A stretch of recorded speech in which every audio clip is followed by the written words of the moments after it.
Welcome, gentle listener. I am Baldermort, your faithful servant. It is a compilation of one of the ongoing plotlines of my fan fictions that are used to explore and demonstrate the setting of Warhammer 40k, the grim darkness of the far future, where there is no time for peace, there is only time for war. I do use musical themes, so often you will find the same tracks in each entry on one of these videos, but do bear in mind that these are musical prompts, for often the stories can be weeks apart in their continuation, so I feel the music kind of eases someone back into the storyline and the mood.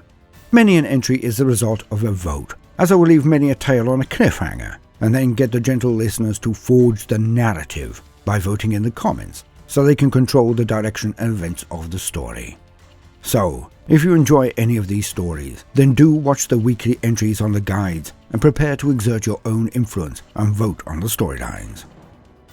Now, I very much hope you enjoy the following compilation.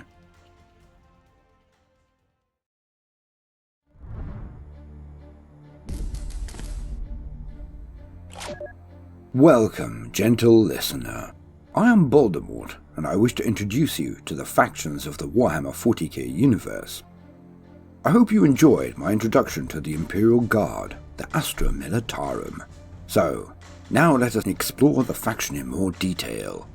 Today, let us discuss one of the most iconic figures in the Guard, but also in the Warhammer 40k setting in its entirety.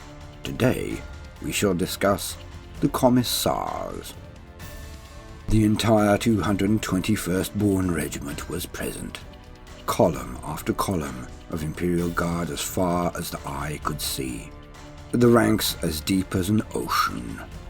The parade ground was hard and it was cold, yet none moved.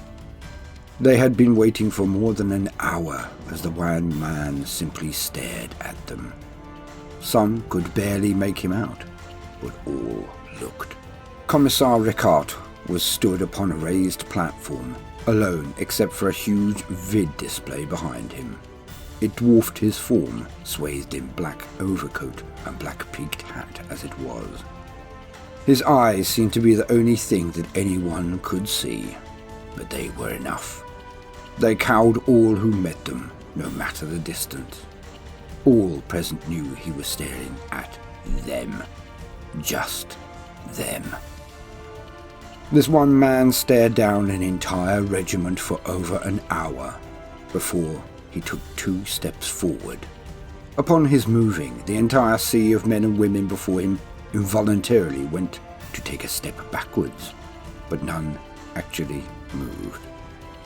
Rikart's hand was on his bolt pistol, and his reputation stated he could hit someone between the eyes 20 ranks in. None moved. He did not use a vox. He did not need one. His stentorian tones, much higher than his usual speaking voice, would carry to the ears of every man and woman present words that would echo in their ears and be carved upon their hearts from this day onwards. Thus he intoned, "I am ashamed. I am ashamed on your behalf. Never before have I been asked to lower myself so. Never. But I am here. And here you are. Here you are. Your bodies should be festooning the walls of approaches. Your bodies should be heaped before the ramparts of your enemies. Your bodies should be covered in your own and the blood of your enemies. Your souls should be with the Emperor at his side. Your bodies should be awash with medals. Your banners heaving with the pennants of glories fought and won. Yet here you are." When I was handed my posting, I had to read it thrice. The first time was a shock so mighty I could not believe it. The second time I had to stop, due to the tears that drowned my eyes. Tears. The third was to make certain I had read them correctly at all. But there was no mistake. There was no way to misconstrue the message. I am ashamed that I had to ever read the words it contained. I am ashamed for you. Ashamed. You have broken in the face of the enemy. You have refused an order to re-engage. You refused to embark on your transports. With his hands behind his back, Rikart now drew himself up to his full height, but none met his gaze. His voice began to raise, and it seemed to echo from the very heart of the planet they were now standing on. You will notice that your previous shepherds, your previous officers and commissars are not present. This is because I will not blame the flock for the failings of their shepherds. If I had, you would not be here. The huge vid screen then lit up. The regiment looked as one at the screen, most thankful to not be required to look at Rikard, even for an instant. Alas, they were soon to regret this temporary feeling of relief. On the screen were the previous officers and the commissars. One by one, Rikard slowly tortured them to death in front of the entire regiment. The horrors that were projected on the screen would usually make any of the soldiers standing there lose their last meal. Would make any of them turn away out of revulsion and dread. But they stood, transfixed, as the mutilation and death poured itself into their souls via the receptacles of their eyes. Nor could they escape by simply closing their eyes, as the deafening screeches of the victims tore through their ears and minds, would harrow them until their death. For 8 hours, they were subjected to this barbaric assault on their senses and sensibilities. By the time it was over, many were openly weeping, but none looked away. Rikard was watching them. As the last officer was scraped off the floor and discarded, the vid ended abruptly, and all were forced to then return their gaze to the lone black-clad man standing still. After 8 hours of horror, he had not moved a muscle. He still glared at them. The contempt that was emanating from him was as real as the cold. It seeped into the regiment, but was so much more now. Now they did not have rumours and reputation to define their instinctual reactions. They had cold, hard facts. They had experience. The fear was so much more. Many felt that they could almost chew it, if any movement whatsoever was not likely to bring immediate execution. Rikard opened his mouth, and what could only be described by every man and woman there was a whisper emanating. A whisper to each of them standing there. A whisper it felt that only they could hear, but all heard it. All. Now, when an order is given, any order, you will just have to ask yourself one very simple question. 1. Do I fear the enemy? Do I fear death? Do I fear the cursing of my soul by the Emperor?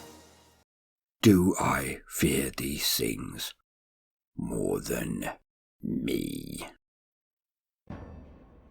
In the years that followed, the 221st Born Regiment was known for their unquenchable zeal. They never broke again.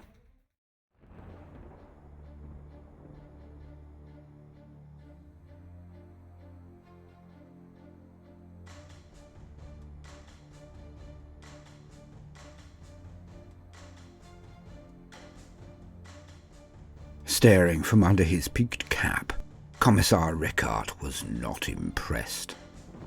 But for once, it was not at the activity of the flock under his charge. He was proud of them. His men had been holding, holy throne had they been holding, despite all of the contents of a nightmare being thrown at them. They held, despite casualty rates of 60% and more in many regiments. They held. But it was over. The abominations they were facing had mustered, and after weeks of attrition warfare, were now pushing through. Sector 12 was folding like a deck of cards, but all knew what they were up against. All had seen the Picts. Things 10 feet tall, red, swords and spikes seemed to protrude from every angle. His men could only do so much against enemies like this. Rikard glared at Colonel Harker, but it was not a glare of disapproval, as he was so known to give. It was a stern glare of resignation. "You seem to have things under control here, Colonel. I think I'll go for a stroll with the Ogrins. I hear that they are getting fractious." The Colonel looked back sternly. "I am told Sector 12 looks ravishing at this time of year." "I had heard, but seeing is believing. Be right back." The Colonel snaps to attention and gives his most formal salute. The entire command staff follows suit as Rikard makes his way through them, already taking out his bolt pistol and checking the magazine. Walking to the arrayed lines of Ogrins outside, slab shields and mauls in hand, stock still. None moved, but each one of them seemed a ball of barely controlled tension about to burst. Rikard walks the lines, stopping at regular points to commend a mace here, a shield placement there. The vapid smiles that follow him from the collected Ogrin is sign enough. For beneath each is a clenched jaw. They know he is here to lead them. They can feel it. About time. Rikard's inspection over, he gave no formal address.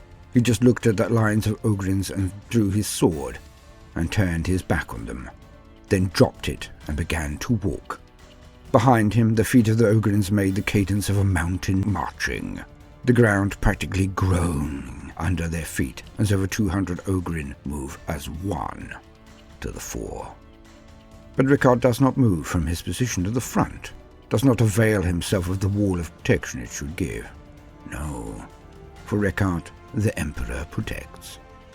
An hour passes, and they look down on the carnage that is Sector 12, a valley leading directly to the command center and the supplies.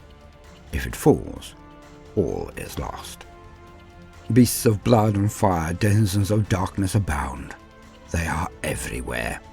The holding action has devolved into a scene from hell, as the demons of Khorne run rampant across the entire line, secluding the remaining men and women of Regiment 234 and exterminating them piecemeal.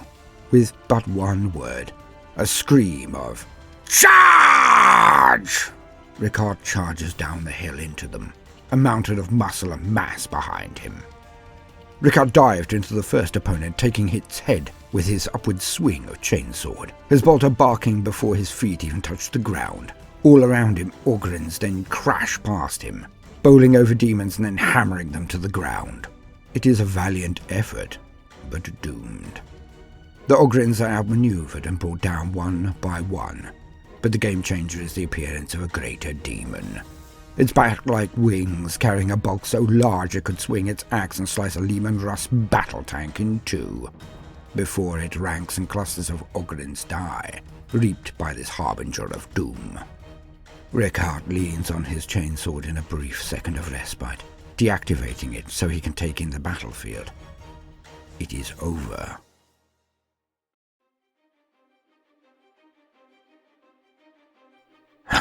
What is it? A ball of fire streaks towards the demon, explodes on its face, taking off a massive horn and half of its maw. It howls in pain, a bellicose bellow of promised retribution. But more and more of these missiles hit it, each burning with a flame, a different hue from all those across the battlefield, penetrating its flesh, then exploding like bolter shot. Rikard swung around, panning the battlefield in disbelief. From nowhere. No drop pods, no teleportation displacement, no transports. They came from nowhere. Black power armor, spectral red light oozed more than shone from their helmets, all wreathed in a corona of flame akin to a spiritual burning. Their heraldry covered in the black. No insignia but the skull and the aquila could be seen. Not one drew a chainsword. none needed to do so. Their accuracy was unerring, even for Astarte Space Marines. Each shot hit a demon in a crucial spot and they exploded. Rikard felt that it was not just a bolter shell, but the flames encasing them that did as much, if not more, of the damage. When demonic flames covered them, they simply marched through them like nothing had happened. The blades of the demons seemed to pass straight through them, or just bounce off their power armor. These Swarp scum did not stand a chance. From nowhere, salvation had arrived, as the Marines moved forever onwards into the Horde, annihilating everything in their path. They were all across the battlefield, all across the valley. Rikard continued to lean on his chainsword as he went down on one knee and gave a brief prayer to the God Emperor. He then rose and looked at the Ogrins around him and behind him, all looking at the enemy being pushed back. Rikard fired it up and raised his chainsword in the air for all to see. Charge! The battle for Bogner 3 had turned and the sector was saved from being dragged into hell. But none could find any trace of the black-clad Marines. As they appeared, they simply disappeared. But all knew who had sent these warriors in their greatest hour of need. It was their lord, their master, their god, the Emperor of mankind. Commissar Rikart stood amongst what remained of the Ogrin regiment he had led to what he knew to be their deaths. Yet it had not been so, for the Emperor himself had intervened. He had sent salvation where none was dreamed of. And Rikart was grateful, as he always was. The theatre had been reclaimed, for the moment. The timely advent of the mysterious spectral space marines had crushed the previously unstoppable onrush of the demonic hordes who had almost breached in Sector 12. Now Rikart found himself surprised on many counts. Surprised to be alive. Surprised that so many of his Ogrins had now gathered around him, their enemy destroyed, crushed under their bulk, under the fury of their maces and mauls. Red horns and teeth and twisted serrated weaponry was strewn everywhere as far as the eye could see. They had done well. He had led them to their deaths, and instead they now clustered around him in a huge silent crowd. All looked eagerly at their new battle lord, the commissar who they knew had direct contact with the Emperor, their god. Vacuously they stared for new orders, a new direction he would lead them. For they were now his. They had witnessed that he, a squishy little standard human, had led them in a charge, had fought like a thing from the deepest nightmares of hell. Despite their size advantage, despite their bovine states, they knew a battle lord when they saw one, and Rikart was that lord to them now. In so many ways they appeared like the greenskins, simple, large, made for war, always angry and on the verge of explosion into a whirlwind of violence, but childlike, unlike the orcs. Some even stooped or knelt at Rikart's feet, animalistically showing their supplication to this man who had brought them victory. Well, in their eyes anyway. For where the spectral marines may have done the lion's share of the slaughter, they had simply vanished thereafter, and all now only barely remembered that they had been there at all. So it was that all adulation, all of the glory of the victory and its utterly shocking existence, was heaped upon the Commissar.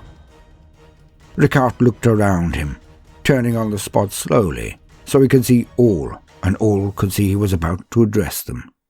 But as he was about to speak, all then heard the distant rumble of something approaching from above. The congregation looked up and saw, to their horror, the black cloud of aircraft coming in their direction. Rikart could make out some of the things in the air from a far greater distance than his Ogrin charges, as he used his bionic eye to glimpse the distant cloud. His heart sank as he made out the waves of flying things that filled the skies. Some were aircraft, of ancient design, but that made them no less effective. In fact, most of the time older patterns meant more power, more armor, more technologically advanced, more weaponry, and more carnage. But many of the things were demons, warped tragedies of beings either changed and twisted or never born themselves. Huge birds that could have been small indigenous fowl at a point only days or even hours before, were now filling the skies and coming towards Sector 12 in his force. There would be nothing that Ogren could do. He knew this.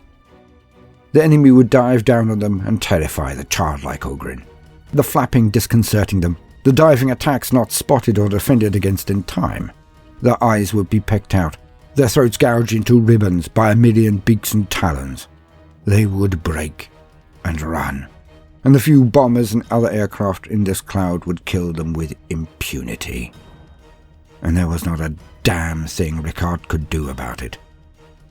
It was then that his Vox Ogrin lumbered over and pointed at its back. The Ogrin turned around and Rikart took the comms equipment off its back and responded. He barked one word down the comms. "Rikart!" The voice he heard was that of Colonel Barker. "I have to say, I am surprised. If I am honest, I did not think your stroll in Sector 12 would go so well." "There was an event. I shall report back when able, if able. I have to inform you that Sector 12 is about to be hit by all of the flying hell one can imagine. Then imagine more." He knew his charges were all watching him, listening. He could not be brutally honest with Barker at this point. "I hope you know what I am saying, Colonel." "Ah, yes. We had noticed that. As we did not have the demons crashing through our lines, we assumed that somehow you had held them. As such, I have dispatched some friends who shall be with you in moments. Hold the line, Commissar. If you can do that, we may well have a chance here. Reinforcements are on the way." "Understood," Rikart snapped, then cut off the comms. As the Ogrin daintily placed it back on his shoulders, there came another sound to match that of the oncoming aerial swarms. A thundering of tracks and mud, as a tank column was about to crest the hills of the valley and progress down to the basin at whose bottom Rikart and his charges stood. When the first few came over and into full sight, there was a unanimous and profoundly deafening roar, enthusiastically dragged from every throat there.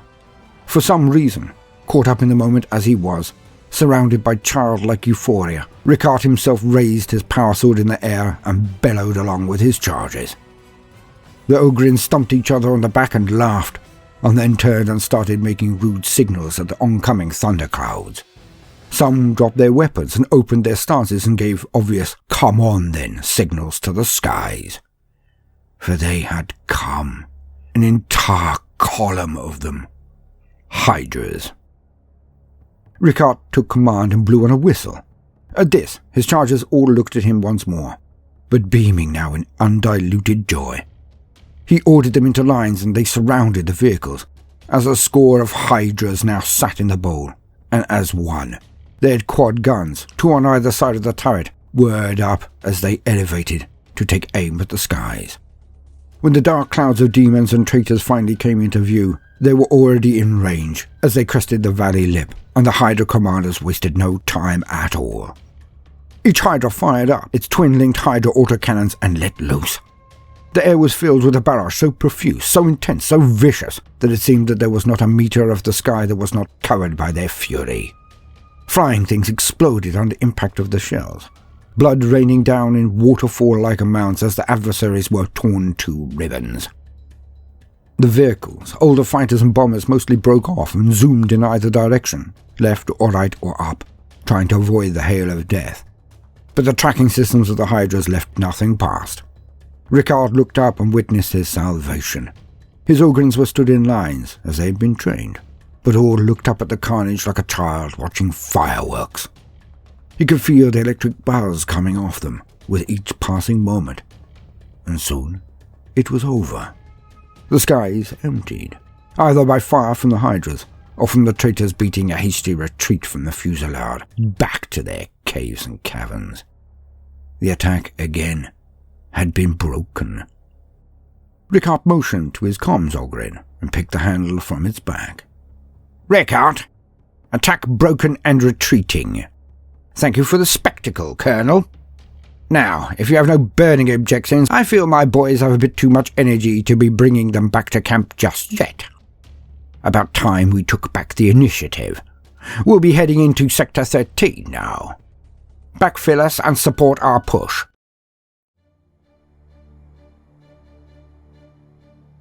The skies above the planet burned, like the clouds were made of lava, and when they opened on the surface below, they hurled down blood. The corrupting power of chaos was abroad, and no part of this once halcyon world was untouched. From inside a thorax, the comms array crackled into life for the first time in hours, possibly days, as the forces of the Imperium moved out of the valley that had been blocking their transmissions.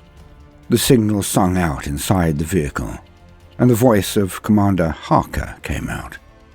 "Commissar Rikart, where are you?" The Commissar responded. "Line holding?" "Yes, but that does not answer my question, old friend. Where did you take the Ogrins?" "Well, I bumped into the Third Mechanized. Seems that they were at a loose end as well." "We've not had contact from them in 2 days. We thought they were wiped out." "It turned out to be a localized warp effect that cut off communications. So, as per their standing orders, they held position." "Old friend, you are deflecting. Where have you taken my Ogrins, my hydra tanks, and the Third?"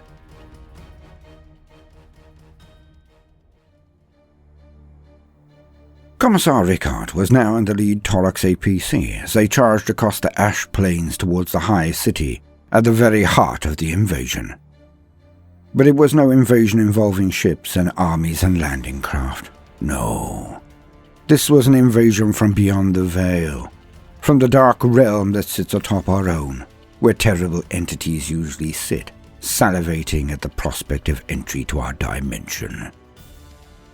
They were denizens of the warp, fell beings of anger and violence and pain, things of the realm of the blood god Khorne. They had been summoned by some inept who thought he could control them, could bend the legions of hell to his will. And in the very first second they were invited into our world by this hedge witch, this power broker without the slightest conception of what he was unleashing on his own planet. He was brutally slain, consumed by the very beings he had summoned to do his bidding, to exact his revenge on the people who had, in his mind, forced him to this death. The ancient ritual he had performed tore a hole in reality, and through it they burst, and they kept coming. An endless torrent of claws, barbed swords, teeth, and terror. And from that initial sight they swept out across the globe, bringing war and torment and death to every quarter, every continent, every city. But here was where it had begun. So here was where the forces of chaos had to hold. For the inevitable, the soulless, the demons, cannot survive in the materium, the real world, without a tether, a wealth of corrupting energies to keep them tangible. It was, of course, the initial gate, and while it was open, the world was doomed. The forces of the Imperium had been stationed wide across the planet, taken piecemeal by the hordes of chaos while they were unprepared, but 2 men remained solid amongst them all, kept their heads. And these 2 men, Commissar Rikart and the company commander, Colonel Harker, formed the core of a resistance that would have made the Emperor himself proud. They rallied the soldiery across the world and collected them into the best forces they could, fighting the demons for every blade of grass, every single inch of land, all in the full knowledge that if they did not attempt to close the gate, there would be no hope of victory. After days of incredibly vicious fighting, casualty reports that would have made any military man wince, the crux point had been reached. Closing around the High City that seemed to be the point zero for the invasion, they were fought to a standstill. The guard encirclement was tested to the point of collapse under the pressure of endless waves of never-born horrors coming out of the hive. All had seemed lost. When a greater demon of chaos, a bloodthirster of Khorne, led a push, it was the moment of truth. Commissar Rickard took the field and led the Ogren column in a doomed attempt to slow the onward rush of the beast. But none expected him to be victorious, not even his closest comrade, Commander Harker. The demon and its minions fell on the Ogrins with abandon. But then, a miracle happened. For the Emperor himself intervened at this crux point, and the black-armoured spectral sight of the Legion of the Damned appeared out of nowhere. Fire-wreathed marines, firing bolters that fired rounds of light and fire. They stood before the great demon and concentrated their fire upon it. And from the jaws of certain defeat, the way was suddenly clear. The demon had been banished, its horde smashed by the hand of the Emperor. But just as swiftly, they were gone. Nobody actually saw them go, where or how. All just knew that these spectral warriors had done their part, and then returned to the Emperor's side.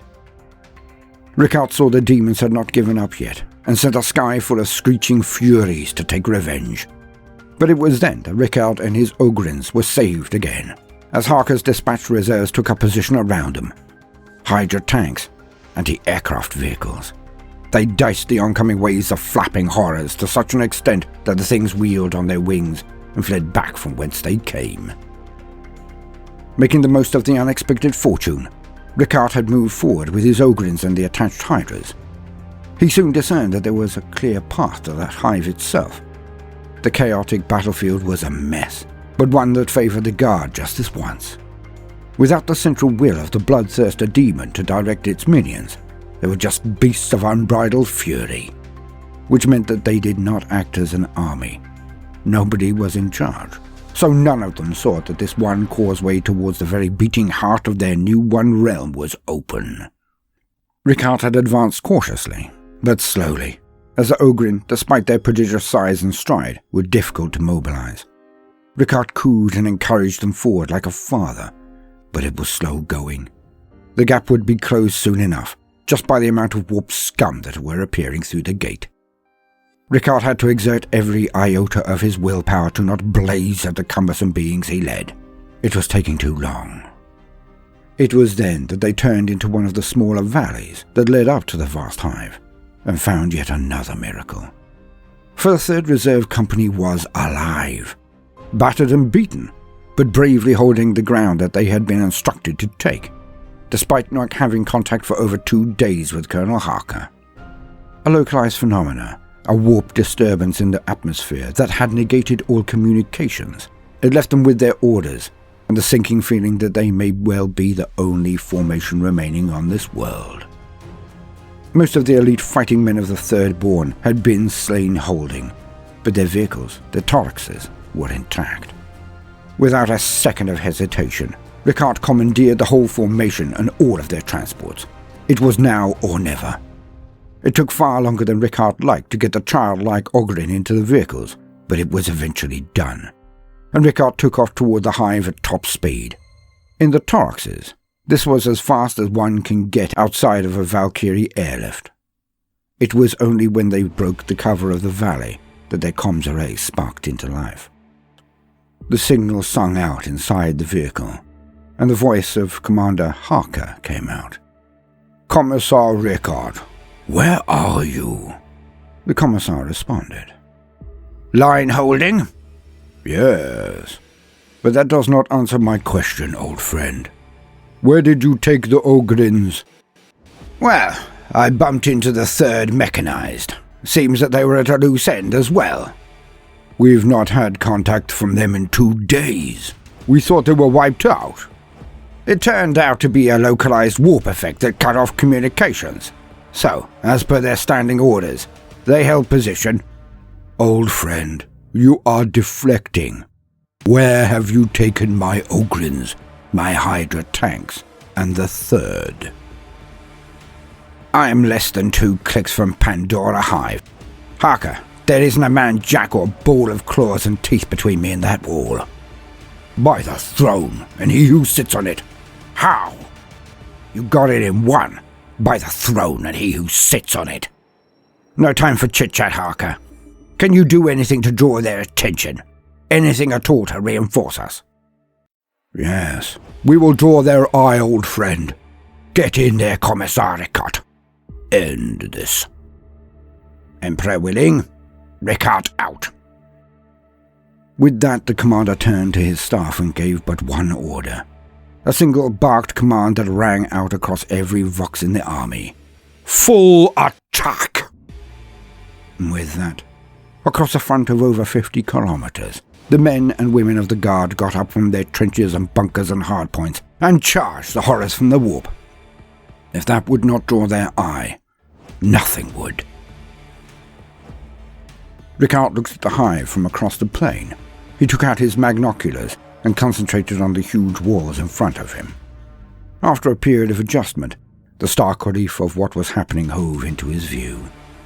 And there they were, cavorting and waving their weapons down at him and his men. Red, spiky, neverborn. He ignored the other sights that assailed his senses. The humans hung from the walls, some still moaning and writhing in agony. Too many. The neverborn, the soulless demons had no intelligence. Of this he was sure. The larger ones perhaps, but these minions were just things of urges and passion and hate. And so it was that the macro cannons and other defences of the hive, around which the demons clustered, would never be turned on Rikart and his advance. He smiled. A mirthless thing that usually sent a shiver down the back of any who witnessed it. But today, his underlings looked on in amazement, noting his eyes shining, his stance open. Rikart loved this. The war against the enemies of the Imperium, and nothing was more pure. No confrontation, more desperate or as pious and righteous as fighting these horrors. Rikart stood on top of his thorax and drew out his blade and simply levelled it at the walls. And with that, the 100 thorax moved forward. Rikart stepped down and plonked himself into the turret's hatch. His own vehicle then rushed on, going full throttle to try to regain its position at the head of the assault. Although the macro cannons did not open up, the many heavy stubber and missile weapons remained as still as the grave. Fire began to burst amongst the thoraxes as they ploughed forward nonetheless. Huge and ghastly things had moved to the lip of the walls and began to fire down. Cannons which belched death, festooned with skulls and chittering and giggling as they did so, animated in some horrific way.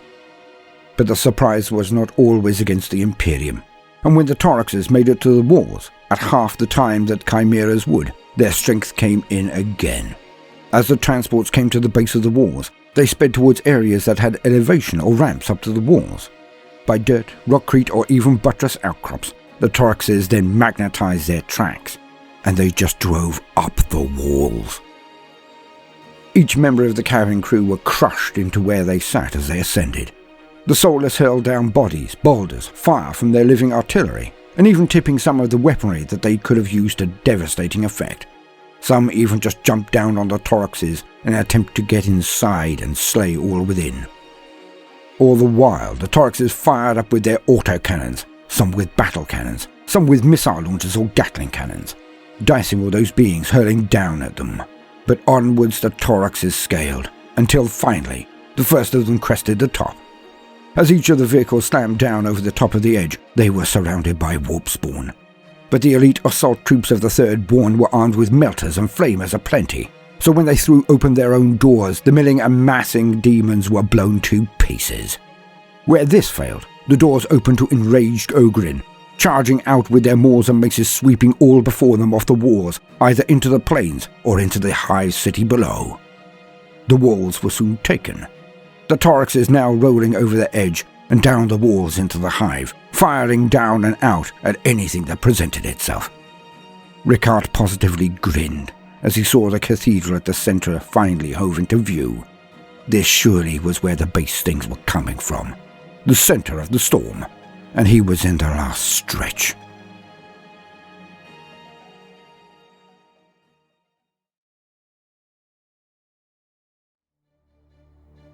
Commissar Rikard looked at the evil now pouring from the cathedral at the hive's centre.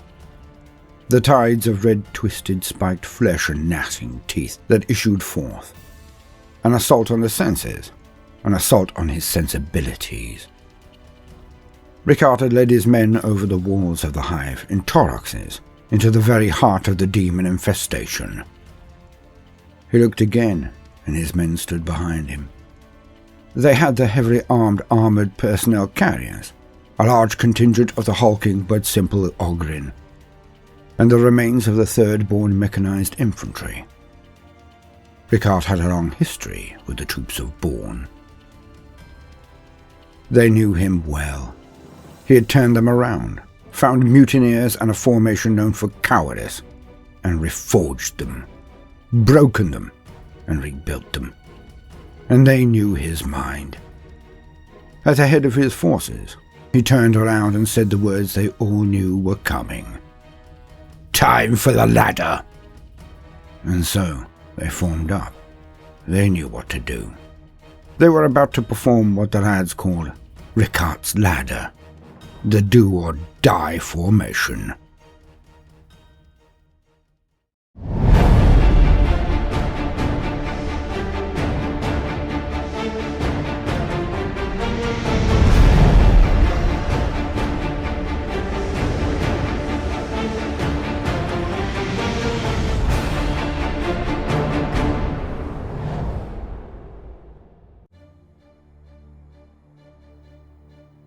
The hive called Pandora had been the initial point of a hellgate being opened, a doorway between the real world and the dimension known by most who knew of it as the Warp. There demons of all variety of diverse evil abode, and when the tear was ripped through the veil, they flooded through. The planet had been all but overrun, but one formation of Astra Militarum had held, had pushed forward, and was even now poised to assault the well-torn reality that was the open gate. The greater demon had been defeated by the intervention of the Legion of the Damned, and one single corridor, one Achilles' heel, had been thrown open. As the leader of the invasion died, the demon banished back to whence it came. The demonic hordes became directionless. The one thrust toward the center of their new domain was unnoticed, and thus was not countered. The walls of the hive were no obstacle to the thoraxes, which just magnetized their treads and went up them and then over. As the force collected in the main square before the march towards the center of the hive where the cathedral was, they took up their new positions. Huge hulking Ogryn were placed at the sides to keep the tides of evil that would assail them from every alleyway, every thoroughfare that connected with this processional pathway. But they were good for this. Even the Ogryn could walk along in a line to either flank and just mulch anything that came at them. In the middle of the formation, the APCs would reside. From there, they would half be facing forward, firing their battle cannons and other weaponry above the heads of the infantry.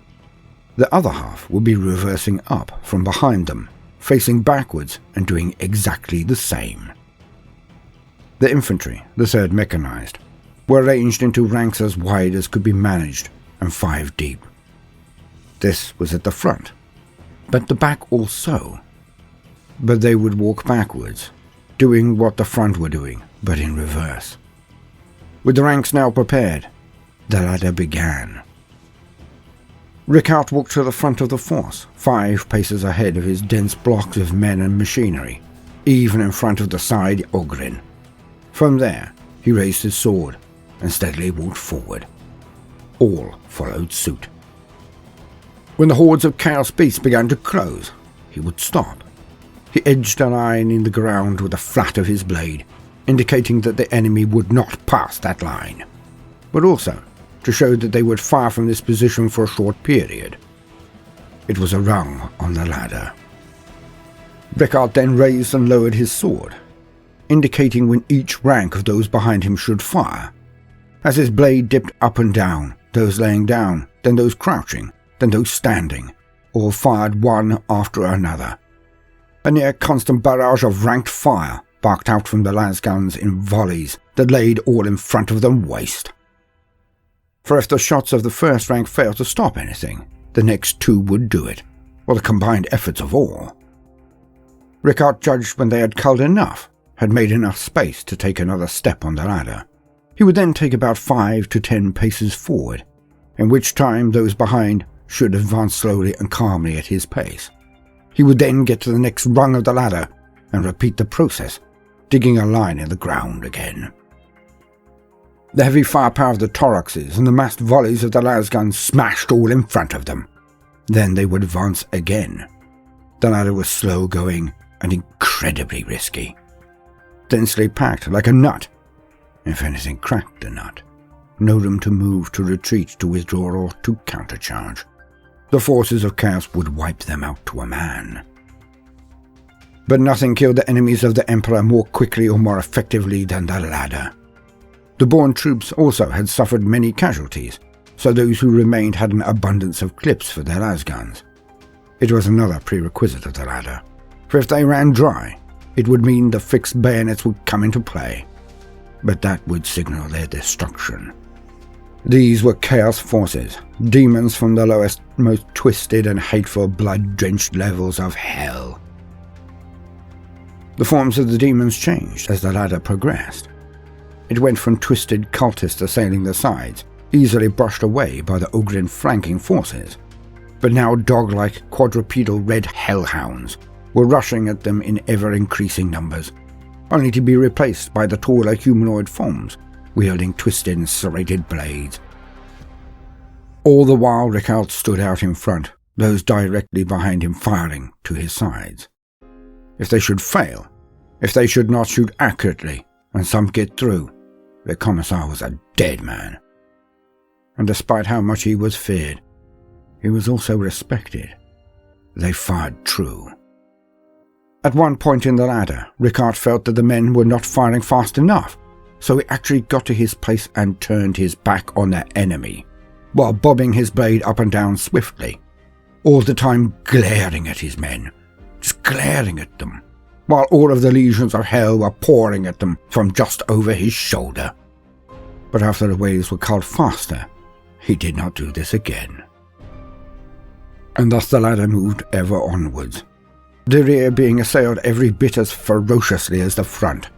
There was no second during all of this slow procession that there was not the deafening scream and thunder of war from all around them. It seemed to be working, and working well, for they had come most of the way. It had taken the better part of 3 hours of slowly walking, standing and firing, then walking again, then firing. But they were making it. But then the hard thing happened. All knew of it. All feared it. Whenever the ladder was used, as stated, there were weaknesses, and they began to plume amidst the densely packed ranks to cruel effect. For the Chaos Forces now brought up 2 new forms of madness. The cathedral doors flashed a deep, dark, wet red, as the ground itself then shook. Huge monstrous beasts, seemingly made of metal, like bulls of steel and brass, stampeded forward. Many were smashed by the battle cans of the thoraxes.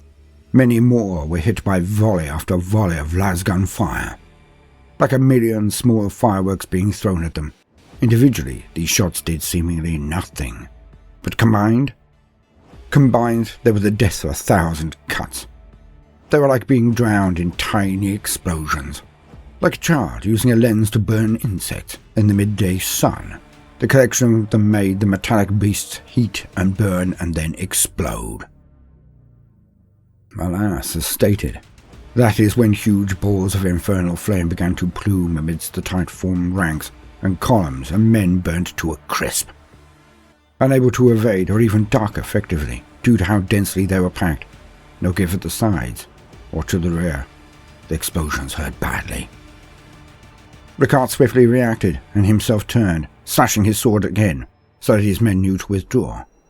As the men turned and regrouped, the thoraxes advanced slowly and fanned out, making an impenetrable wall at the front.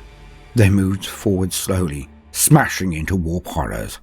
The infernal fires did melt some of the armor, but not the majority. The infantry now behind the transports, but firing at anything that got too close or on top of them.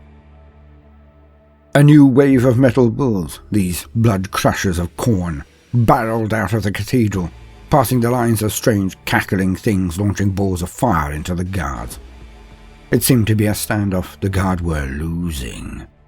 For the bulls were a threat to the armor, but could not be taken down without a ranked fire.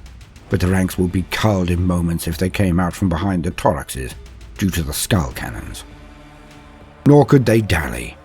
For every second the gate was open, more filth ran into the streets and gutters before them. If they stopped, they died. Commissar Rikart and his men were assailed on all sides. Would they make it out alive? And now, gentle listener, it is time to forge the narrative. Our brave Astra Militarum guardsmen are in a desperate pickle. Will they move forward and close the gate? Will Commissar Rikard come up with a wave to victory? Or will they be surrounded, worn down, and crushed beneath the foot of the demons of the blood god Khorne? You decide! At the end of this video, please go to the comments section and put in 2 letters for your vote. Then please comment on a separate entry, as this makes it easier when it comes to the counting. Please put in RC, that's Romeo Charlie, for Rikard Charge. Rikard will lead his men in a desperate last throw of the dice and countercharge the enemy, in hopes of punching through to the cathedral and closing the gate to the warp. Please put in RR, that's Romeo, for Rikard Reinforced. Colonel Harker has not been slouching about, and in the midst of his full assault all down the lines, he has cut off a set of troops and sent them to back up old Rikard. But if you vote for this eventuality, please put in a separate comment or below the letters, stating which unit we have not covered in the Imperial Guard that comes to help. Please put in KT, that's Kilo Tango, for Khorne Triumphant. Alas, this is the grim darkness of the far future. Perhaps Colonel Harker can come in for a revenge-killing spree later, but from the way things have gone, you wish the forces of Khorne to weather the fire, reach the nut and crack it wide open, and trample Rikard, his Ogrins, and the Third Mechanized into the pavements. The choice is yours. You decide. RC, Romeo Charlie, for Rikard Charge. RR, Romeo, for Rikard Reinforced. And KT, for Khorne Triumphant. Please comment. I have been Baldermort, your faithful servant. I hope you've enjoyed the story so far, and will join us on the weekly entries as a result, and will like and subscribe. If you do, then hit the notifications button, as I would not want you to miss out. Now, no matter what you do today, do try to make some time for fun. Toodaloo.